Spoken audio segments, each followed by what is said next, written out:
Many of us are working from home or quarantined to help flatten the curve. Here is a delicious and healthy combination I whipped together last week in less than 30 minutes using the ingredients I had in the refrigerator. In the refrigerator, I found a box of chopped spinach which was already defrosted and ready to use. I also had some leftover mushrooms which were nearing the end of its life cycle. Initially, I wanted to make khichdi, that is rice with split peas or dal, with the addition of spinach, but my teens were not in favor of khichdi, so I decided to make a spinach and mushroom rice. With these simple ingredients, lunch will be ready in no time. Chopping the mushrooms might be the most difficult part of this recipe, and it only takes a minute or two.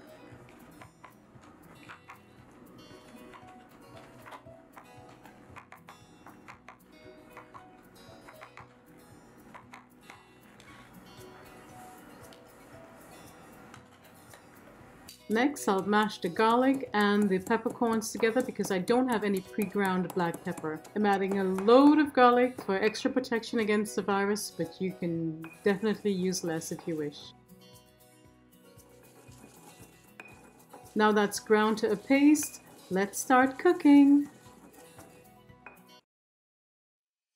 I'm adding about 4 tablespoons of extra virgin olive oil to a heavy bottom pot over medium heat. Next, I'll add about half a teaspoon of turmeric.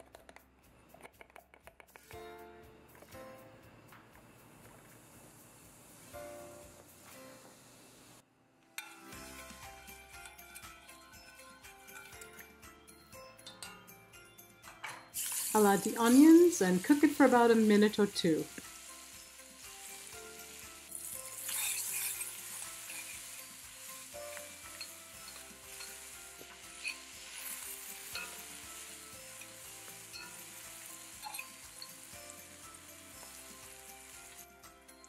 I decided to add another half teaspoon of turmeric because it's anti-inflammatory and it's a great antioxidant with powerful medicinal properties. The black pepper we used will help with the absorption of the turmeric in the body and will magnify its effects. With all the health benefits of the extra virgin olive oil, the spinach, the mushroom, garlic, onion, turmeric and black pepper, I think we've got all our bases covered. As if that was not enough, I decided to add some whole cumin seeds, also called jeera. It also has anti-inflammatory and antioxidant properties. I'm going to cook that for a minute and then I'll add the spinach.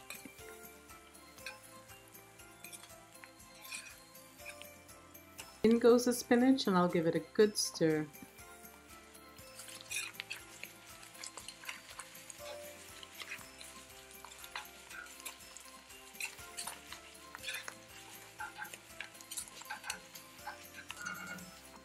Next, I'll add the black pepper garlic mixture.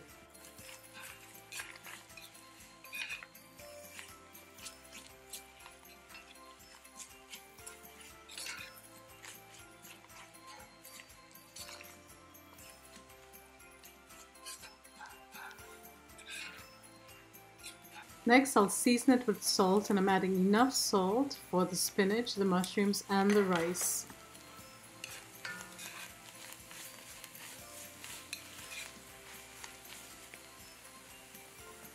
I'm adding some green seasoning because I am a Trini, but if you don't have green seasoning, you can certainly just add a chopped scallion.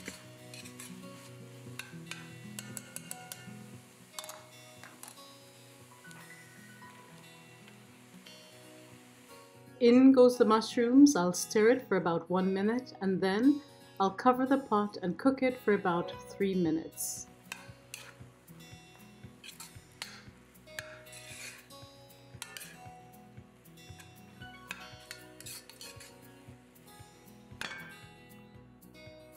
While that's cooking, it will give me enough time to wash the rice.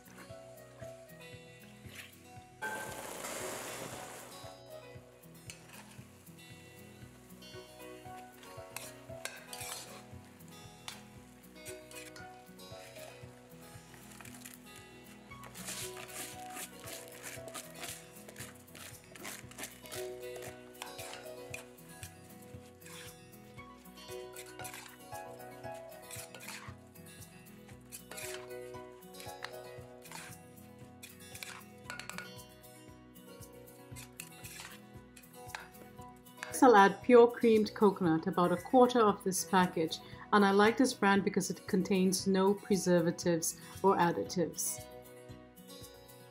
The addition of the creamed coconut will not only add flavor, but a delectable richness to this dish.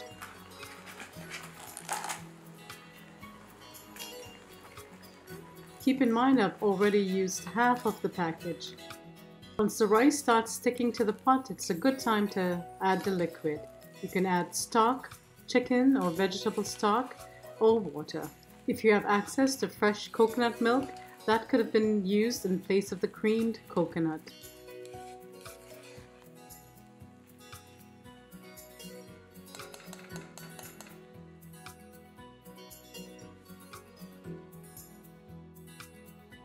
Adding about 4 cups of hot water.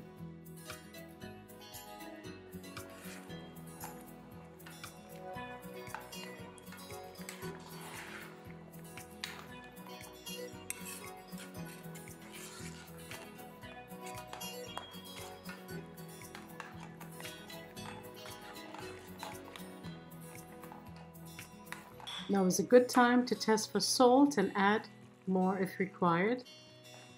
Now that the excess liquid has evaporated, I'm going to reduce the heat to very low, cover and cook for about 15 to 20 minutes. This can also be finished in the oven, 350 degrees for the same time.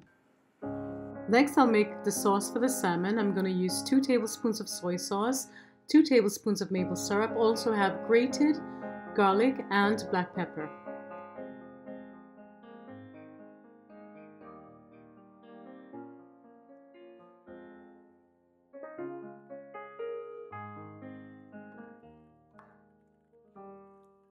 I'll also add 1 chopped scallion, and this is optional, but if you have it, you can use it.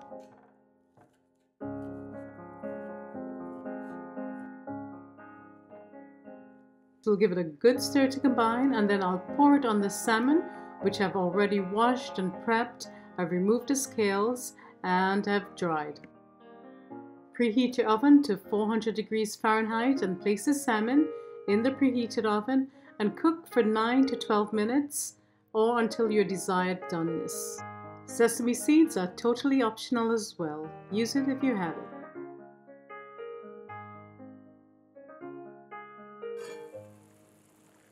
Once it's done and the liquid has evaporated, I will suggest you keep it covered for an additional 15 minutes to allow the rice to fluff up.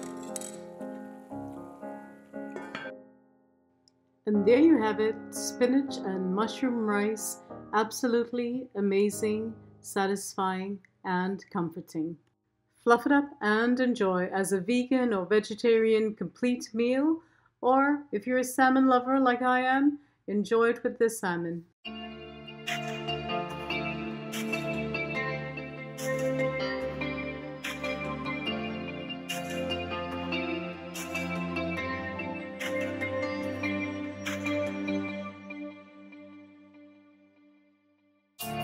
For a richer additional glaze, you can bring to a boil another 3 tablespoons of soy sauce and 3 tablespoons of the maple syrup. Boil it for about a minute and then pour it on the fish. I hope you've enjoyed today's video. Thank you so much for joining me. If you have any questions, do leave it in the comment section below. And don't forget to like, comment, subscribe, and share with your friends. Bye bye.